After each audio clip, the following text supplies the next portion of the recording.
వైసీపీలో అయోమయం, స్థానికంపై భయం. మరికొన్ని నెలల్లో స్థానిక సంస్థల ఎన్నికలు. గ్రౌండ్ లెవెల్లో పటిష్టంగా కనిపిస్తున్న కూటమి. గజిబిజి గందరగోళంగా వైసీపీ. పరీక్షల్లో జంబ్లింగ్ సిస్టమ్ ఉంటుంది. ఒక్కో చోట ఒక్కొక్కరిని పడేస్తారు. అసెంబ్లీ ఎన్నికలకు ముందు వైసీపీ అధినేత జగన్ కూడా ఇదే జంబ్లింగ్ పద్ధతి పాటించారు. ఆల్రెడీ గెలిచిన ఎమ్మెల్యేను పట్టుకుపోయి మరో నియోజకవర్గంలో పడేశారు. కులాల సమీకరణాల పేరుతో సంబంధం లేని నియోజకవర్గానికి పంపి టికెట్ ఇచ్చారు. ఆయా సామాజిక వర్గం ఓట్లు భారీగా పడతాయని, తన వ్యూహం 100% కరెక్ట్ అనే భ్రమలో ఉండిపోయారు వైఎస్ జగన్. టిక్కెట్లు దక్కించుకున్న అభ్యర్థులు కూడా జగన్ ఏం చేసినా కరెక్ట్ అనే మాయలోనే ఉండిపోయారు. కారణం 2019లో 151 సీట్లు గెలవడం వెనక జగన్ బొమ్మ మాత్రమే ఉందన్న పిచ్చి భ్రమలో ఎమ్మెల్యేలు ఉండటమే.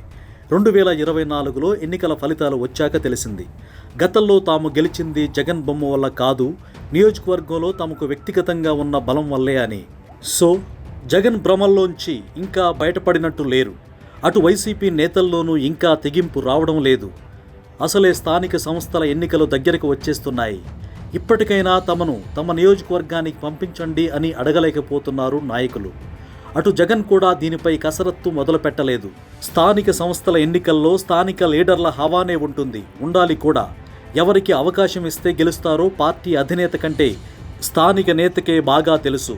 సో బాధ్యతంతా అక్కడి నాయకులకు ఇవ్వాల్సిందే.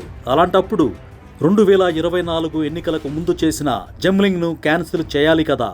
యథావిధిగా మీ నియోజకవర్గానికి వెళ్ళి పని చేసుకోండని చెప్పాలిగా. ఆ కసరత్తు ఏమాత్రం జరగడం లేదు వైసీపీలో. ఆవు అంటే బెంగళూరు వెళ్తున్నారు వైఎస్ జగన్. తుఫాన్ తగ్గింది, వరదలు ఏమాత్రం లేవు.